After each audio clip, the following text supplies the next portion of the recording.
Hi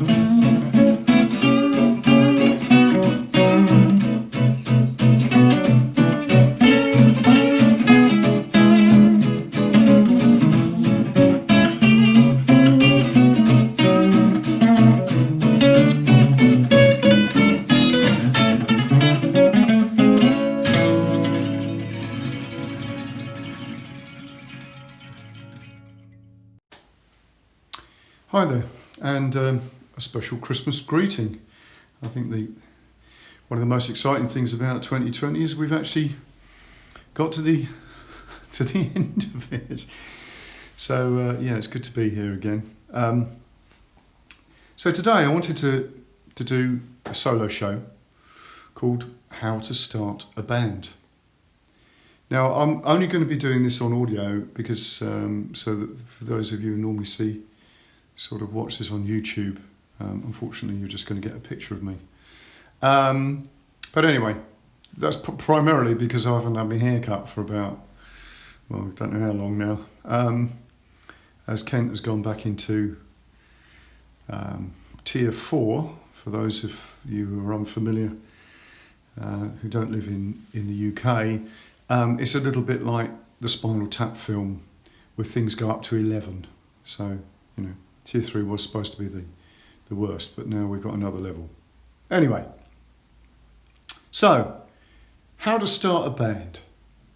Now this is an interesting one for me because when I first started off in teaching, apart from the fact I was teaching a few mates of mine guitar, one of the things that got me my first big job was the fact that I'd been on a course about, apart from the fact I was in a band, about how to start a band.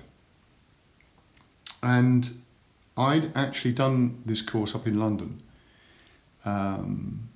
which was run by sort of alternative bands, like, you know, sort of punk bands, and the Gang of Four, and the manager of the Human League was involved, and a bunch of other people. Anyway, but it was very interesting, and it sort of put the framework around the sort of thing that I'd already done because I was in a band and I was gigging.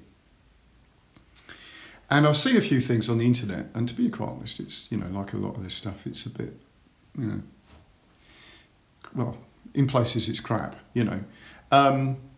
So I thought I'd do something about this because a lot of people who listen to this podcast are sort of involved in the arts, and some of them aren't, and some of them want to be involved in music. And of course, this is a completely different world from the one that I started off gigging in.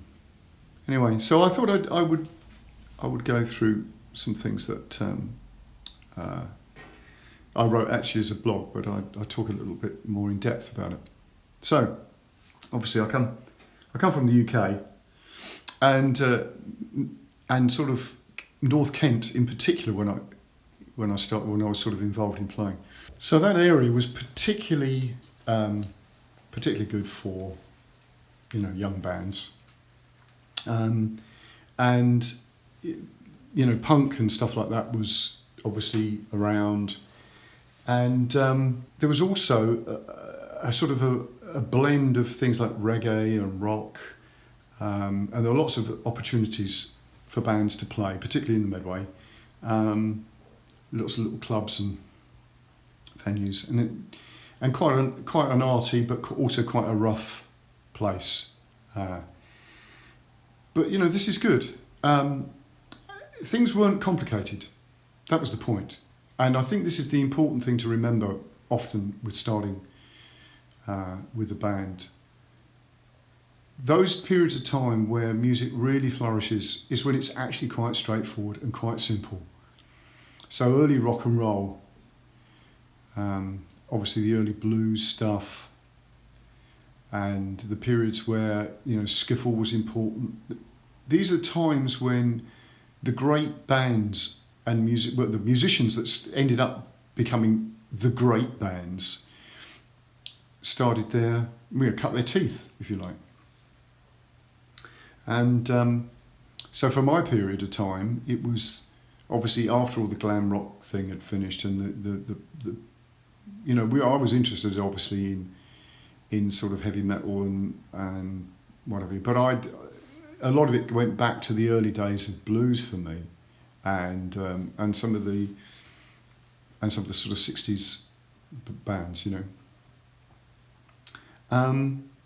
But yes, that idea of punk being that you could just go out, buy a guitar or get a guitar from somewhere, learn 2 chords, let alone 3 chords, and then start playing.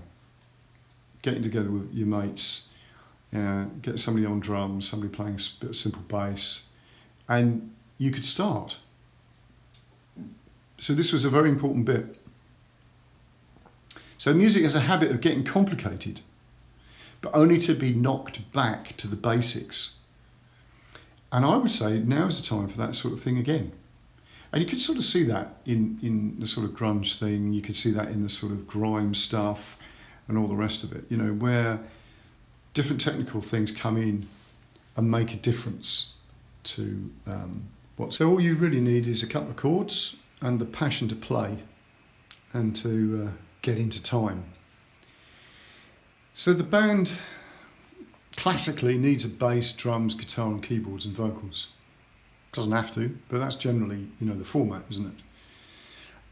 In other words, what it does need, it needs some sort of rhythm section, a harmony section and a melody section. So obviously if you played guitar and you were in time, but you were just playing the chords, it would sound that there was something missing because there's no melody. If you just had drums and a melody, it would sound like there's something missing because there's no harmony, there's no chords. And if you're playing out of time, then that sounds horrible.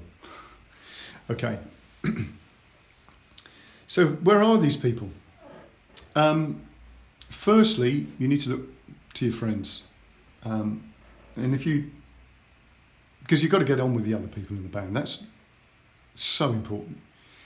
Okay, sometimes a bit of tension between people is good, but that will happen anyway. But that's your first port of call, because to get the thing beginning to happen, you know, you've got to get on with people, and it's got to become fun. It's got to be fun. It's very important. So, if you know, you should be able to get at least the backbone of a band this way before you start doing things like advertising for other people or whatever. But obviously, sometimes friends are the thing. You know, I'm a strong believer in the idea of 6 degrees of separation. That it's the friends of the friends of the friends type of line. And interestingly, they do, you know, if you've got a friend who's got a friend, they're probably going to be people you're going to get on with anyway. Instead of it just being an acquaintance of a friend, if you get my drift. And once you've got the backbone of a band, even if that's minus the drummer, and they're often the hardest thing to find, actually the hardest person to find.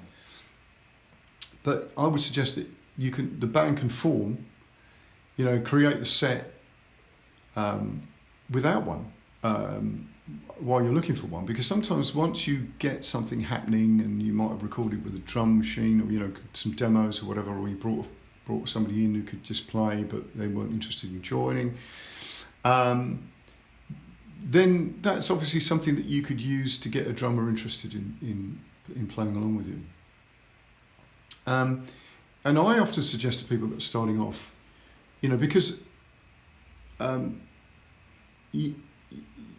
if you can't find one and you build a set without them and then draft somebody in, even if you have to pay them, you can get a good player. Because a good drummer is the thing that drives the band. You know, and as a guitarist and as a vocalist, we often forget this.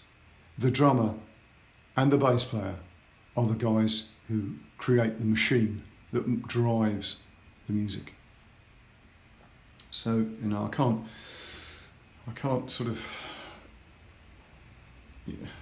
I can't put it any better than that, really. You know, they are the guys. If you get a good drummer, then you're well on the way to having a really good band. So the next thing is you actually need a gig. even if the band is just formed, organise a gig or a party or a local village hall to act as a catalyst. Even if you're just going to get up and play 4 songs, right? You need to have something that focuses everybody. You don't want to just be a band that's rehearsing and rehearsing until you're good enough to go and do a gig. You've got to draw the, you've got to make the future draw you to it. So if you've got a gig lined up, that's a good start. And then things start to fall into place. If you minus bits of equipment, you'll find somebody who's got the gear that you need that you can just borrow, and all that type of thing. All right. So get a gig, get it organised, advertise it so you can't get out of it, and then maybe have some fallback positions just in case things fall apart before you play. And if you are still at school, all the better. Because not only do you have a venue, but you also have an audience. Okay? It consistently amazes me all the time that kids are at school, they miss this opportunity and they start talking about forming a band at university. Why? Why wait?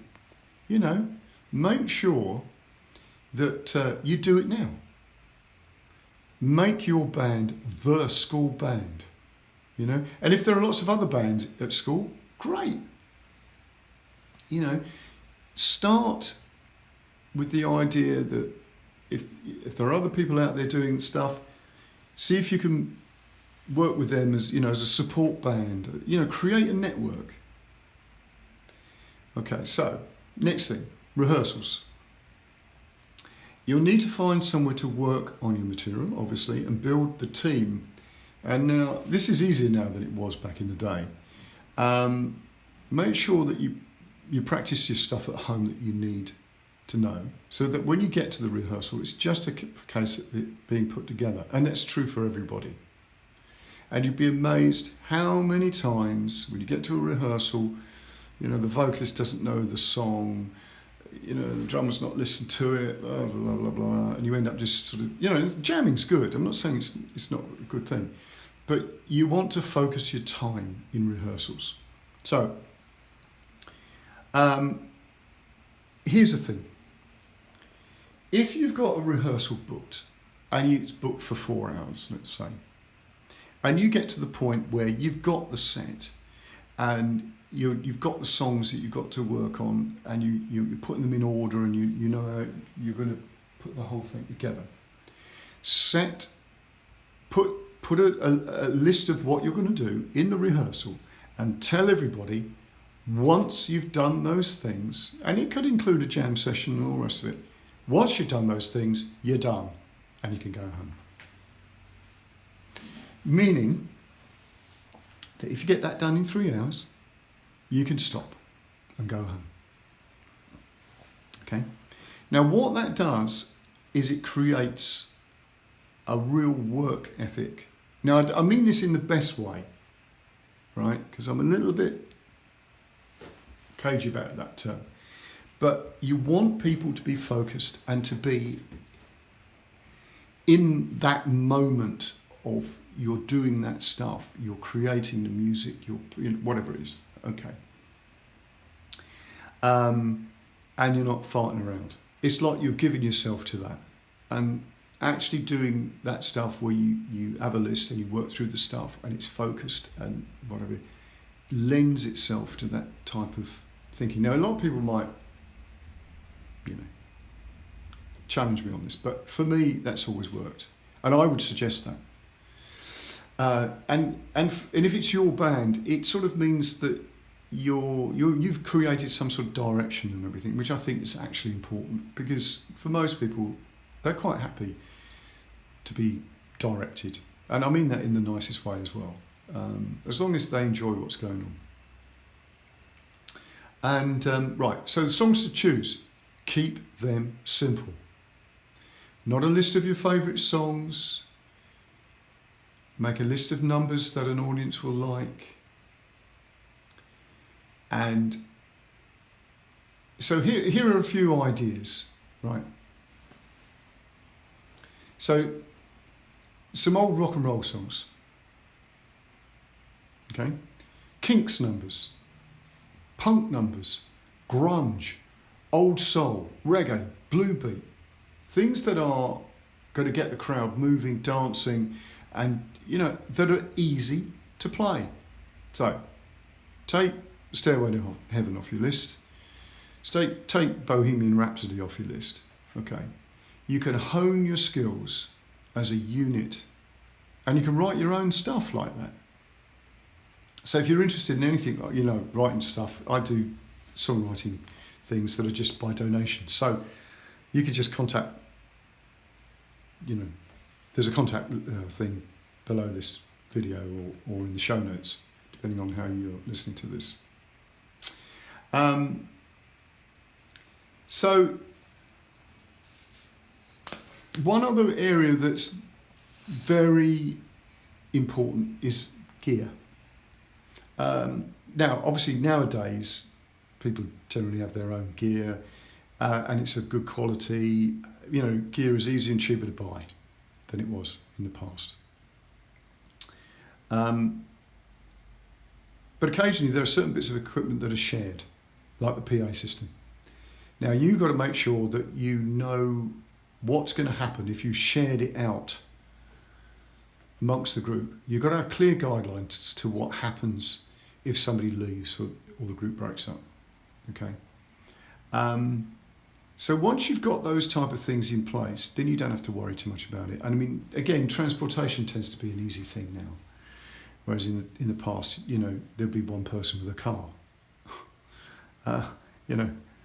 There are loads of cars now, so generally speaking, that's an easy thing. So I would say they are the sort of key things. I want to keep this fairly short, sweet and to the point, and take those ideas and use them. There's obviously a few things that you probably think I've missed, but play simple songs, get together with your mates. If you can't find from that, ask around, get a gig lined up, even if you just started, and it could be in a year's time, right? But the point is, you've got a gig date. Start working towards it, and then you could do all the great things that technology does now. You could record your stuff and all the rest of it, without costing any money and blah blah blah blah blah. Brilliant. Do all of that. Hone the set. In rehearsals, make sure that you're focused and you don't waste time. And I don't mean just doing some experimental jam being a waste of time. I'm talking about sitting around and having a chat. Having a cup of tea that's not a designated break. Okay. And when it's a rehearsal, everybody turns up unless somebody is about to die. All right. And then obviously, how to get around if there's somebody missing out of the lineup.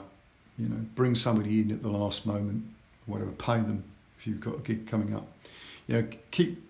Go for simple songs. Make it about the energy of the music that you're playing and not so about it's my favourite song type of touch. And then just be careful about any gear that is shared. Now, I haven't spoken about advertising stuff, but my goodness, there's this thing called the internet. So things have changed a lot. But think about how you're going to get the word around. Okay. And enjoy it, because it really is the reason why we play contemporary instruments, is to get in a band and just play. Just have fun. And later on you might decide that your band needs to be a function band, right? Fine, do all of that. But I'm taking it from the old school thing. We're going to get out there and play some places and have a bit of fun and write our own stuff and, get a following and blah, blah, blah. Okay, so a little bit of a different format today. There's a couple of podcasts I'm hoping to get out by the end of the year. So enjoy this time of year, whether you are imprisoned in your own house or not. So until next time, see you then.